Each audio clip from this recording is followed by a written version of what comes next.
Hey guys, it's Kevin again, my review for Mr. Robot Season 4, Episode 2, Payment Required, and holy shit, what another crazy episode this was. And look, yes, this was very much a quieter episode than last week's. I think anything coming off the heels of last week's was probably going to be quieter, but again, once the season is not pulling any punches, I mean, they are moving full speed ahead, and I am loving every single second of it. This was another really fantastic episode. Like I said, it was definitely quieter, but I think it was a very necessary one for sure, and really gave us a good idea, I think, of where this final season is really heading. We're just getting into right now.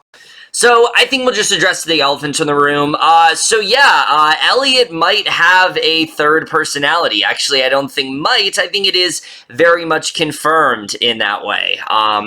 Basically, he's talking to Darlene at the end of the episode, and Darlene drops this hint that, Vera showed up and things like that, and what's going on had nothing to do with him. Elliot has no recollection of what she's talking about, and you realize that Mr. Robot didn't have any recollection either, so there must be a third personality brewing, and I'll just get into it right now. I don't know how to feel about this. I really don't. I don't know where this is going to go. I think it's a cool idea for sure, and I'm interested in seeing what they're going to do with that, and I like the fact that Sam Esmail has stated that, this is not something that we're expecting. This is not something that, people on Reddit are going to come up with. It's something that is going to come out of left field. But I just don't know if it really makes a lot of sense. I mean, a lot of the show has been about that constant battle for control between Elliot and Mr. Robot, and now these two are finally working in synchronicity. I guess it makes sense because of that the third personality is starting to manifest, but I mean, the question arises, how long has this personality been there? How is this going to affect Elliot? All that kind of stuff.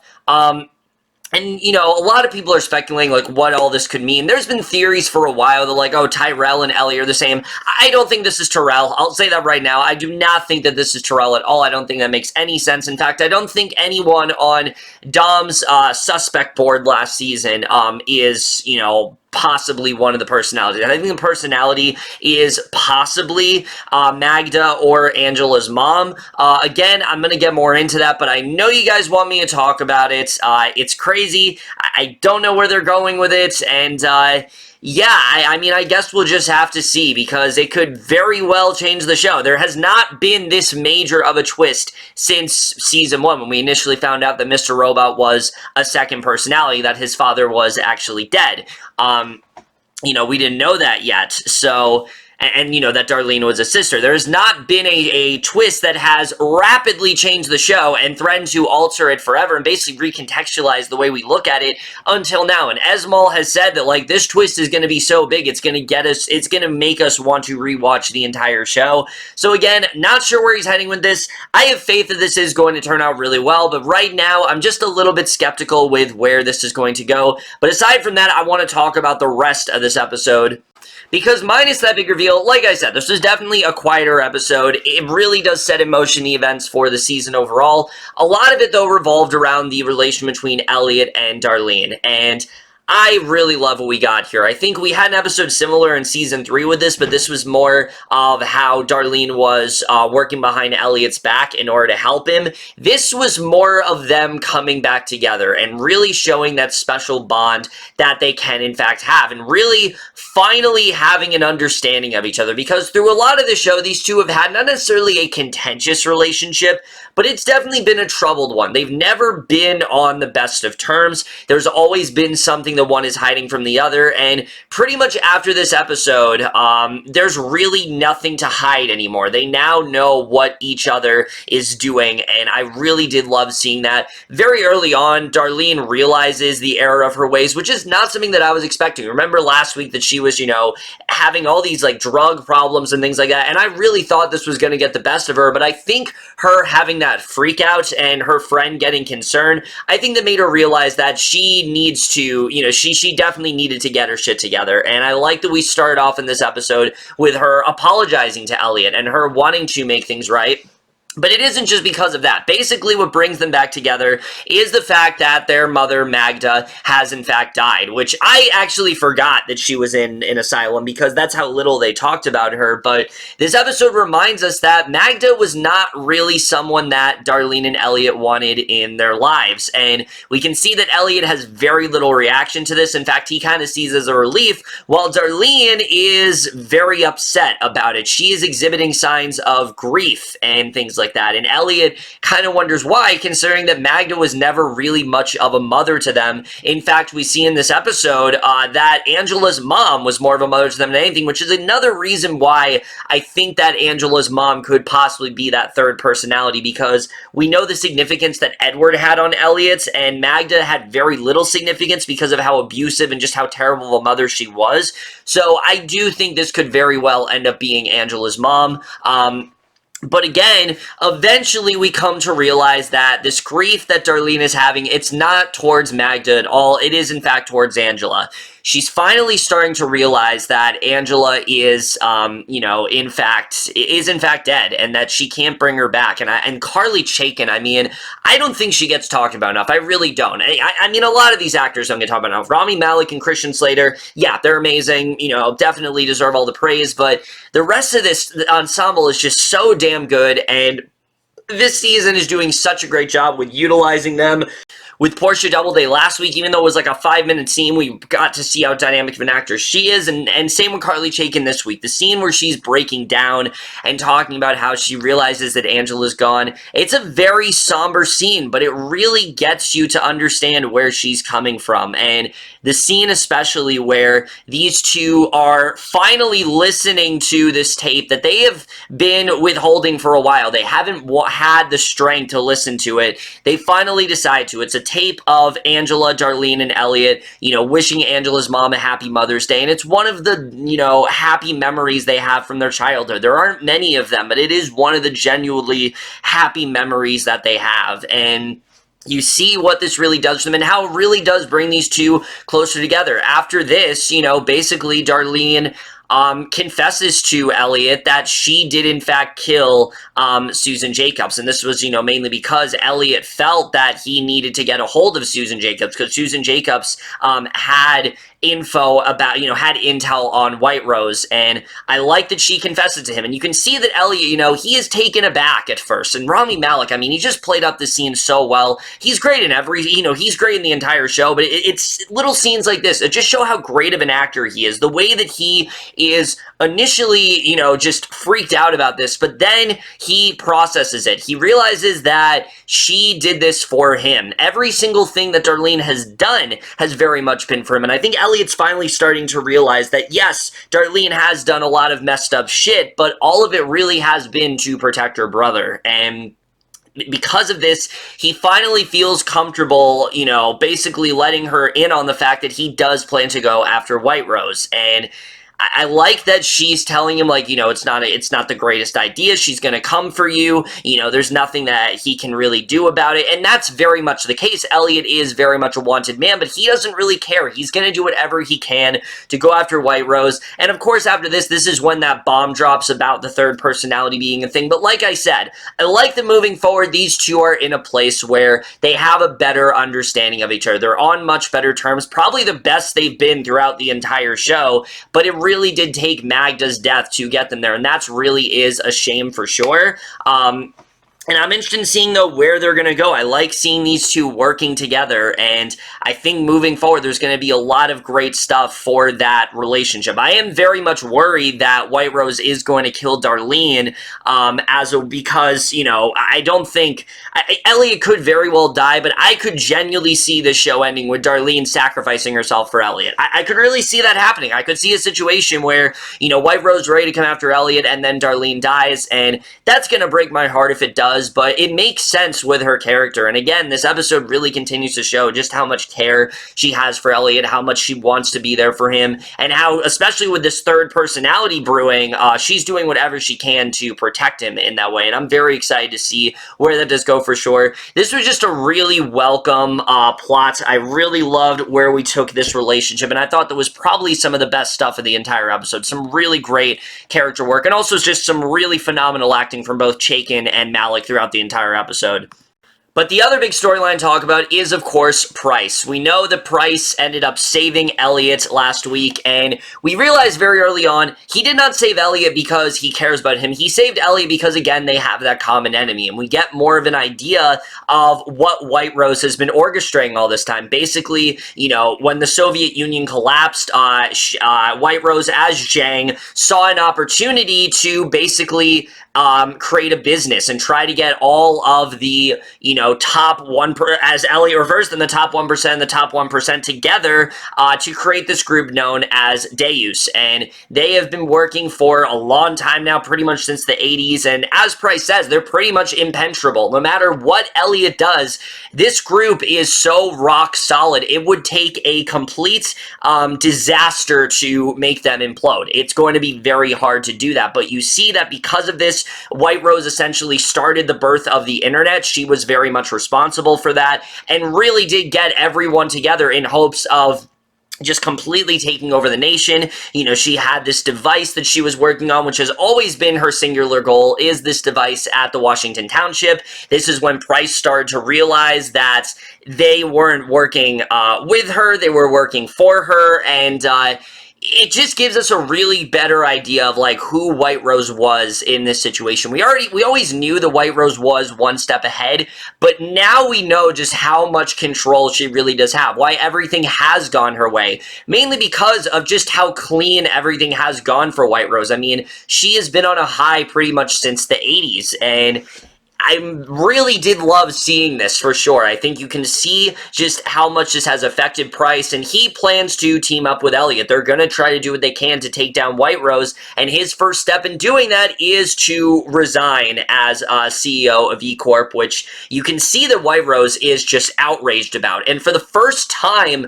there is something that she can't control. This is not something that we've seen before in the show, but it's already a step towards a victory. You can see that Price has successfully conned her in that way. She's realizing, shit, I actually can't get out of this. There is not a way for me to fix this. You know, if Price wants to resign, there's nothing that I can do about it, because now the Deus is going to have to elect, you know, a new CEO and things like that, and we know, and that's going to delay her plans for Washington Township, because that is her goal right now. That's where she is singularly focused. But now Price has, you know, now that Price has made this announcement, she now has something else to worry about, and it's going to keep her from completing that invention. So it really is genius in that way, but we also know how powerful White Rose really is. I mean, even though, yes, this is a start, it is definitely going to take a far more, you know, a lot more to fully destroy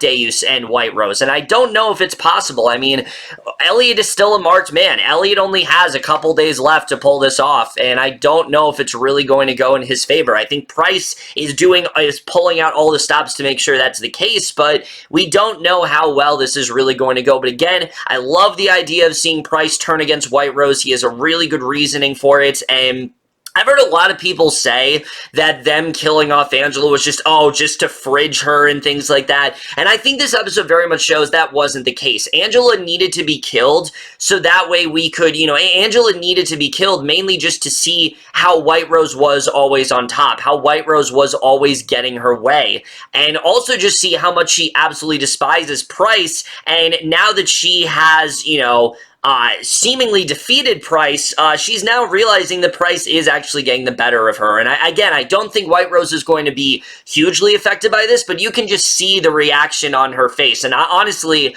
I was kind of cheering when she like threw down that Christmas tree in a wrath, because we're just so used to things going her way. And the fact that things are finally starting to go sideways for her, not by much, but at least in just a hint of it, is very satisfying for sure. And I'm very excited to see where that does go here. But like I said, there are still some things that are very much going White Rose's way, and that's, of course, in the form of Dom, who I have been very increasingly worried about Dom since the Season 3 finale. I was very worried about her in the premiere. This episode shows we might not have to worry about her that much, because at least as far as things are going now, she's doing a fantastic job of being the mole for you know, the Dark Army and things like that, you know, fabricating stories to protect the Dark Army's integrity, and she's doing a good job with that. She she rats out Santiago, and the second that she did that, I was like, Dom, what are you doing? This is such a terrible idea. I thought that she was dead right then and there. I thought they were genuinely about to kill Dom, but then we realized this is actually what Janus wanted. Janus wanted Santiago to be looked at as someone who was a double agent and someone that can't be trusted in that way. And by doing this, now knowing that there is a police officer onto him, she makes sure that this goes her way. She ends up killing the police officer. It's staged as a suicide, but it's pretty clear that Janus was involved with this. And oh my god, Janus is just such a creepy character. I mean, even smaller moments like that woman walking in and telling her that, like, she wants her dog to be with her forever. Just the look on Janus's face is one of just pure evil, and just, Ashlie Atkinson is just relishing in this role. But again, what I like about Janus so far is that she's completely different from Irving. Irving had a very reserved and quiet nature to him, and he was almost welcoming in that way. He was someone that, yes, you could definitely see there was an evil brewing, but he was someone that was very personable. He was able to, he was able to tell lies on a dime to Terrell about this fictitious family that he had, just to get him to do what he wanted him to do, and just to motivate him into, going back to E-Corp and things like that. Whereas Janus is just utterly terrifying. Every single scene with her has me uneasy, and again, it's mainly just because of how good Ashlie Atkinson is in this role, but you can also just see how good Grace Gummer is here. I mean, Dom is very much terrified, but she also knows that she doesn't really have a choice here, and at least now things do seem to be going in her way, but I still do fear that she's not going to be able to pull this off quite as long as I think she hopes she can. I think eventually she is going to crack. I don't see that working out for Dom. Dom is a really good cop in that way. Dom is loyal to, the Bureau, and now, for the first time in her life, she has to not be. She has to actively lie, and I think eventually this is going to have an effect on Dom. These are people that she's worked with for 3 years, and now she has to turn against them. Now she has to be playing double duty, and I just don't know if she's going to be able to do it for that much longer. Yes, it's working out now, but she is still a lackey. She is owned by the Dark Army in that way, and if she does even the littlest thing, we know what White Rose is capable of. And especially knowing of Deus and everything, I mean, this is a very tough situation for sure, and I'm still very much worried for how things are going for Dom, but at least for now, things seem to be going all right for her. Also, just some visual cues I wanted to talk about. Nothing too big. I love the way the opening montage was done with us seeing Deus and things like that. All of the imagery there was so great. It really put you into just how much control they really did have, and really was kind of a mindfuck in the way that they, adapted, adopted the concept of, the internet and things like that. I think is a really interesting idea for sure. They essentially came up with it. I think is a really interesting idea, and really ties back into the whole message of control, which has been a really big part of the show, is just how much control people have over things, and how much, how less control we have of ourselves, similar to how Elliot's has never been in the driver's seat. And more than ever, we're definitely seeing that now. And I think that's a really great thing for sure. I love the way that visual cue was done. I mean, cinematography was fantastic throughout this entire episode for sure. And I definitely really did appreciate that. The final scene especially was so dreamlike and hazy and very well handled. But the only other thing I do want to talk about, because I think this is kind of cool, as I said last week, this is the first episode, this is the first season where the episodes are not hyperlinks. They're not styled like files and things like that. That's because instead what we're getting are errors. Every single title this season is some sort of computer error. And again, considering that Elliot is not as in control, and that he himself isn't talking to us as much, it makes sense as to why this is the case. It makes sense as to why, things are, in fact, it's now a bunch of errors for the episode titles. Again, it's a small thing, but it's really cool, and it just shows the attention to detail, which is something I adore about Mr. Robot, something that they repeatedly excel at every single week, and little things like this really do show just how masterful they are when it comes to that. And moving forward, like I said, there's definitely a lot to talk about, especially with this third persona. But I do have a theory that, like I said, I do think it very well could be Angela's mom, considering that, again, the whole reason that Mr. Robot is in the form of Edward is because of the significance that he had on Elliot, the relationship that these two had, which I think is going to be deeper explored for sure. Because as we know now, it wasn't really that fractured of a relationship. It's just Elliot kind of thought of it that way. He's, blocked things out in that way. But the real question is, how long has this third persona been there? And I think they definitely gave us hints of it. I mean, the safety deposit box especially, the fact that that's just gone missing, that's definitely an indication that something is up with this third personality. And that scene at the end where you have, like, child Elliots and what looks like Magda, I don't know what that's supposed to mean. I really don't. And again, I'm a bit skeptical of how this twist is going to go, just because it is so risky, just because it really is going to change a lot of things. And it definitely is definitely rapidly going to change, the way we think about this show. But I'm intrigued, and I mean, I've loved every twist that Esmail has done so far, so I feel like this could also go really well, but I also feel like it could go sideways. I'm not entirely sure. I mean, I guess we'll just have to see the way it goes moving forward.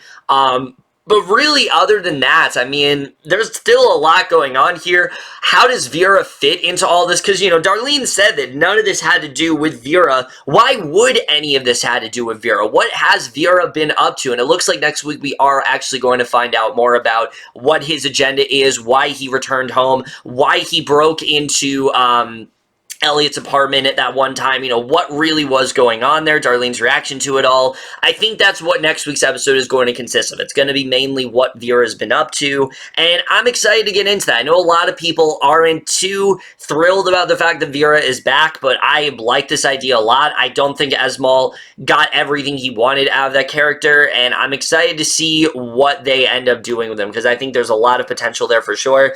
As far as I said with White Rose, I just love starting to see White Rose not get her way. Price resigning is definitely the first sign of that. You see how much Elliot and Price are in retaliation, but they also are thinking a lot more rationally. You can see Elliot, he's not going in there with guns blazing, but he still does want to destroy White Rose. He still has a plan to go after her and put a stop to what she's doing once and for all, even though he now knows about Deus and things like that. That's still not stopping him from going after White Rose. And as Darlene said, it is suicide. You can tell he doesn't really care. He is doing whatever he can to make sure that this goes the way that he wants it to, and that he can, undo all of the shit that has gone down. He's already undone, the 5-9 hack, so that's gone pretty well. But now he just needs to undo pretty much everything else.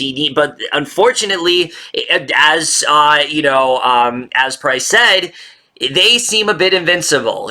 As a corporation, Deus is going to be very hard to take down, just because of how many people are populating it, and I just don't know if that's going to go as well for Elliot as he thinks it is. I think he's a bit in over his head, and again, it does make me worried for what could possibly happen to Darlene as well, but I'm sure we'll get into that. And then Dom, as I said, I just don't know how long she's going to be able to keep up this front. I hope that she is able to.